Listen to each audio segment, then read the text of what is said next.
If music is the vehicle for nostalgia, then we want to be the cops chasing after it. I'm Mal, And I'm El. and this is... Do you remember that song? It's a podcast where we reminisce about some of our best memories. Tied to some of our favorite songs. So sit back as we ask the question, Do you remember that song? What's up, guys? Welcome back to this week's episode of Do You Remember That Song? Yeah. It's episode 8. Just strumming along. Episode 8 here. Yeah. Tell us, I'm kind of curious. I want to get some responses from people and how they're enjoying this little experimental idea of ours. Nostalgia. Yeah, you know, it's funny because I've mentioned it to several like family members and Close you know. colleagues. yeah, you know, Pet and people turtle. seem to have pretty good Pet goldfish. memories tied around to certain songs. You know what I mean? It's like, it's funny because it even got like my wife LaRue, she was kind of like, oh, you know, if we ever did this kind of version, I think this is the song I would talk about. And it's like, you know, it's like it gets the people's wheels moving. You know what I mean? Yeah. In fact, you know, this makes me think of this book I read a few years ago. I can't remember who it's by, but it's called Drive. Excuse me. Got a frog in your throat? Yeah, a few of them. It's called Drive, and what it is this basically about a girl who's a reporter, and she's talking about different songs. Some of the same songs I think we're probably going to end up eventually going over, and how the music that she fell in love with and listens to while she's driving home is like the soundtrack to her life. Yeah. And so she like references songs while she's like reliving these memories of her life and as it plays. And so I think that's really cool. I feel like kind of like that's what we're doing here. Kind of like, kind of a similar situation happening here. Yeah. Yeah, I guess we're replaying the soundtrack to our lives. Hey. Yeah. What if hey, that's a good tagline. It is. I dig it. But yeah, so I gotta ask you a question. Yeah. What's going on? Do you remember that song? It's the Sore Feet song. Oh. By Ali Kerr. No. Okay. Yeah, no, you actually kind of stumped me with this one. I had never heard of this song. We listened to it a little while ago, and it's nice and chill, man. It's super chill. It's like an adventure in like babysitting. I was gonna say like the 100 Acre Wood. You know what I mean? Like, yeah, just like how do you describe that vibe? It's like, yeah, I struggle. So, well, tell me, because you were telling me you were this. What is this invoking you? What is this? It's it's a nice chill song, man. I think it's in contradiction to the way the beat is, the melody and everything. It's definitely about like a person's longing to do everything they can for somebody. Hence the sore feet. Like I would walk 100 miles and I would walk 100 more, kind of thing. Yeah. And so when I came across this song, it was actually to the opening of a anime called Mushishi. Oh, okay. Mushishi. So that's where you first heard it? Yeah. Okay. And I was just kind of like blown away because the first part is just the first the first chorus verse. And just like I would walk 10,000 miles to see you. And I think that first line is the thing that gripped me. Yeah. Like pulled me in because I was like, yeah, you find the right person, you would walk 10,000 miles, Yeah, the notion that you would devote that much energy and time to someone, yeah. Yeah, and I fell in love with it. It's kind of a love letter. Yeah, there's definitely some romance themes going on with that. Yeah, and so in conjunction with the anime that it was showing, it's Mushishi is about a guy who's kind of a healer, a spiritual healer, and he's wandering around, I guess, Japan, helping people with I don't know, whatever spiritual ailments are coming across them. And so it's very much folklore kind of based. Okay. And he is helping people get through this. Yeah. Get through whatever problems they're having. And so and it's very like mellow, very chill vibes. Yeah. Which I feel like this song even played into even more. Like fit that perfect, huh? Yeah. Yeah. And it's just him traveling around helping people. And so like that's where you kind of see the reflection of like going around feeling the need to help people. The reason why there would be sore feet. Yeah. Yeah. And so I don't know. I mean, this is one of my favorite songs. It was one of those that when you're feeling overwhelmed, I like to throw it on. And then one of my other favorite lines is I fought off giant bears and I killed them too. And just in a life it feels like, yeah, sometimes you face those giant bears and like not only did you face them, but you also killed them too.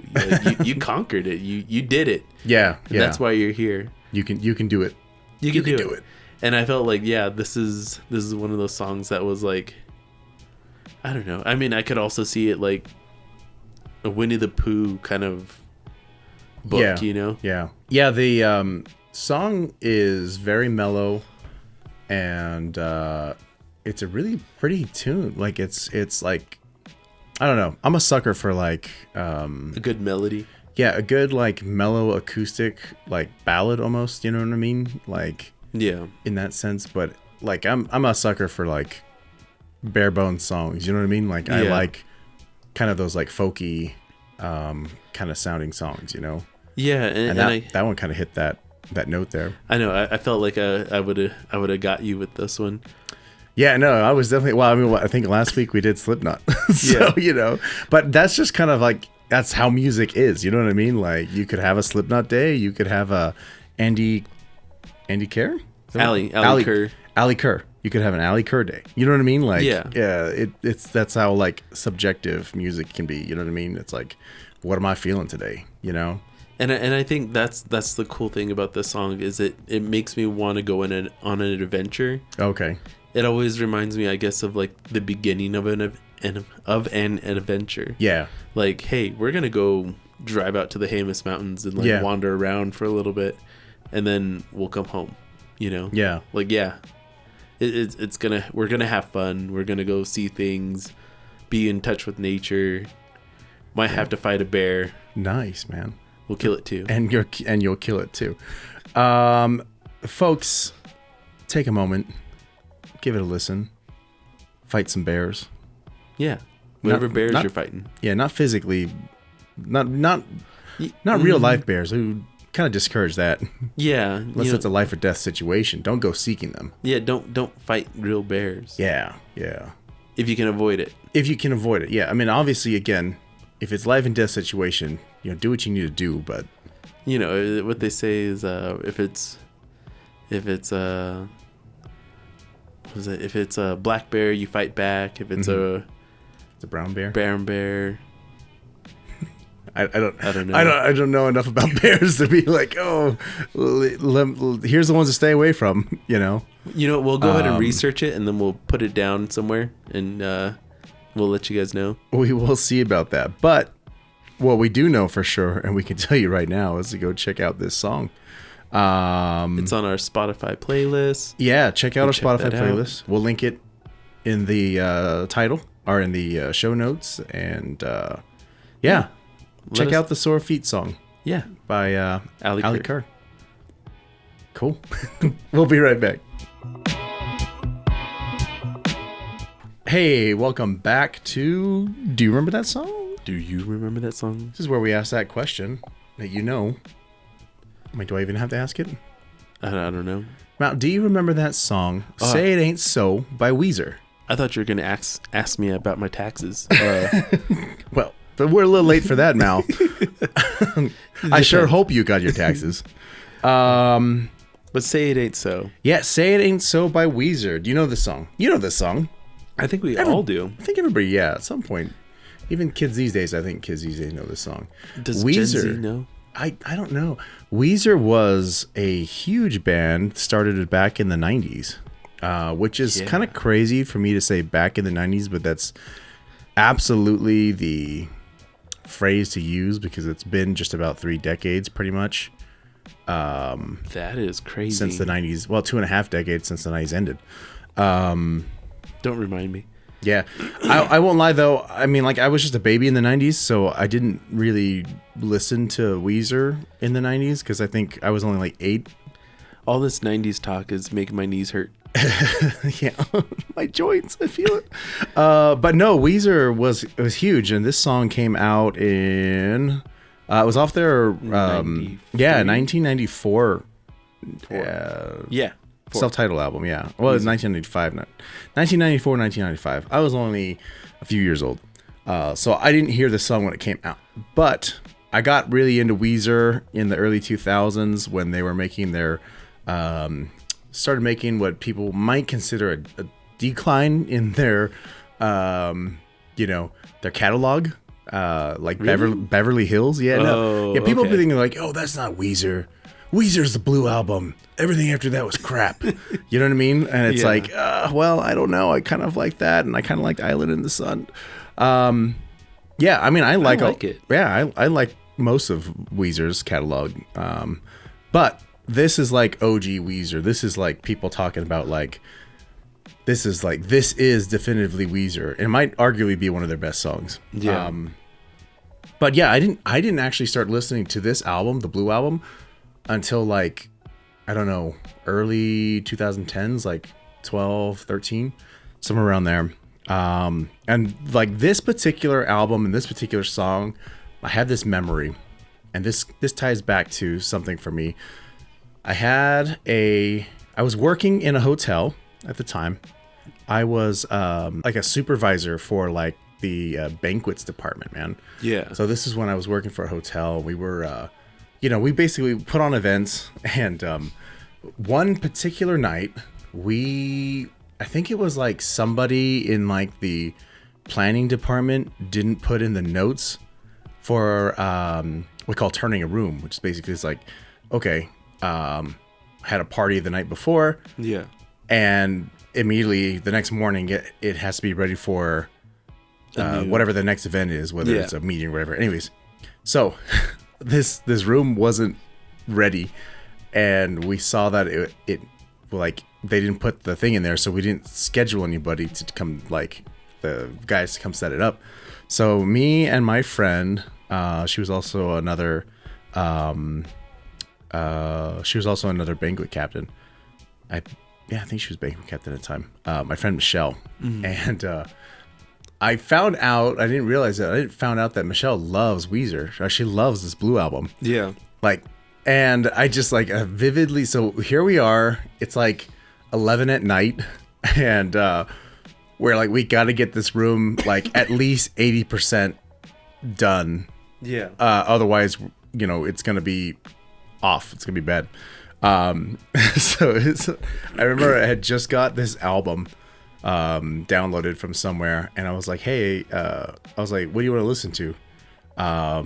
And she was like, I don't know, whatever. I was like, okay, I'm gonna put this album. I was like, you like Weezer, right? She's like, oh, I love Weezer. I was like, really? She's like, yeah, I love the Blue Album. I was like, no way, that's what I just got. And so here we are in the middle of the night, like trying to like rapidly like get chairs into this room and tables into this room, and we've got Weezer playing in the background on my phone, and this is like before like everybody had like super portable like Bluetooth speakers and stuff, you know what I mean? Yeah. So this is like early days of that stuff. So like the hack used to be like you would get like a cup. That was the hack. Yeah, you get a cup and you make a speaker out of a cup. You put your phone inside the cup. Cut a hole in it. Yeah, and then you set it in there, and then it would be like 2 times as loud. Yeah. Anyways, yeah, so we were sitting there, we were standing there, both like working up a sweat and like screaming at the top of our lungs, singing "Say It Ain't So" by Weezer. And yeah, for that album, I remember being like, oh, you know, like this was fun. This was a good time. This was like, it wasn't fun that we had to like set a room up like last minute, but it was still like super good times. I do remember that. Yeah, that night, me and Michelle had to be there late, and we were just belting out Weezer. I think we went through that album like twice. We might have done it twice because it took us that long. It was only 2 of us, and it was a big room that we had to set up, but it was good times, man.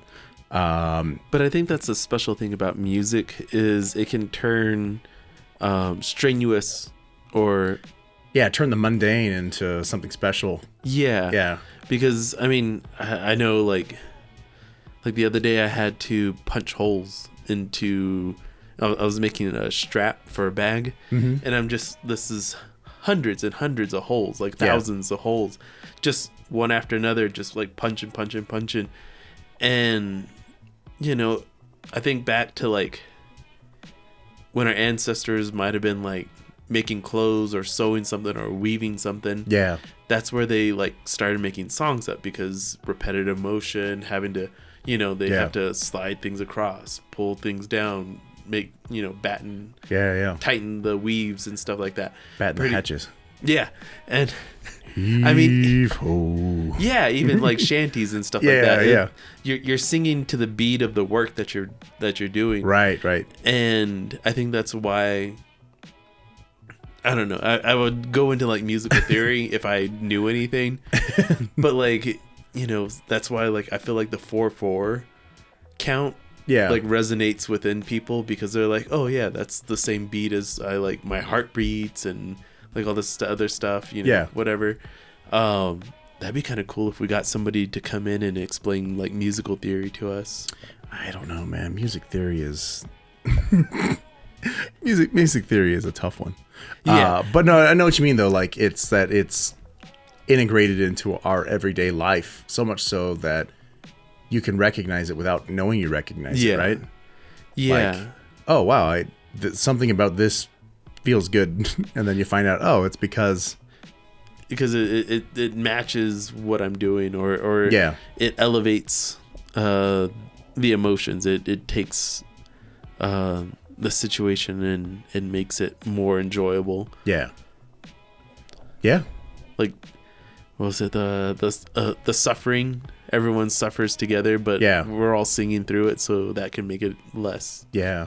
No, I think you're right. I think that music can ignite a I don't know, like you said, it can make the most mundane tasks interesting, or at least not so mundane. You know what I mean? I don't know if there's a better way. There's definitely a better way to explain it. I just don't know what that is. But you're right. It's definitely. And I'm sure you guys know. Yeah, I know. Like, you guys know what we're saying. I know you know. But I mean, like, I think I could totally see why this one would make a mark, because, you know, you have the chorus, the "Say It Ain't So." But the way dude, when it picks up. Yeah. And then what was it? So you're screaming it. It's not even like you don't even need to sing it well. You just need to. Oh yeah, I know. It. Yeah, the whole chorus is basically just screaming, you know, the lyrics. Say it ain't so, you know, and it's just like, yeah, there's nothing better than like screaming your lungs out, you know. Yeah. And it was fun because like in the setting we were in, like we were in this big giant convention room. You know what I mean? Yeah. It was like there was no one around. And like I'm sure people in the halls, if there were like anybody there walking by, they're like, "What's going on there?" You know what I mean? Yeah. But like there was nothing else going on, and we were just in there trying to like get tables moved and adjusting chairs and just belting out. Yeah, dude, it was a good time. Yeah. I'll have Weezer to thank for that. Thank you, Weezer. Thank you, Weezer. Yep. Thank you, Weezer. Rivers Shout out to Weezer. Yep. Shout out to Rivers.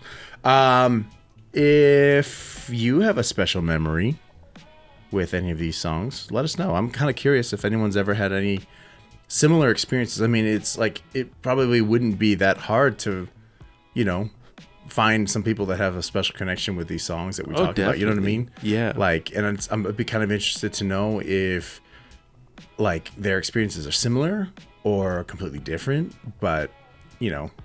Or to even find out if they were like at the concert singing this with like Oh yeah. 10,000 people. Oh yeah. Yeah. That sounds like it would be awesome. I haven't seen Weezer live. I kind of wish I had when they were a little bit younger, but not to say that they're bad now. I'm just, you know, in their prime, it would have been cool. Yeah. But yeah, hey, you know what? Let us know. Let us know what you think. And check it out on our Spotify playlist. We're adding that to there. Oh, it's been added. It's there. It's there. Yeah. Check it out. And then, yeah, we'll catch you on the next episode of... Side. Oh, no. Next episode. Oh, yeah. No, next episode. Forgot where we were. Next episode of... Do you remember that song? Hey, we got it. We're getting better at that. You know, check it out. Thanks so much for listening, and we will talk to you soon. Bye-bye. Bye-bye.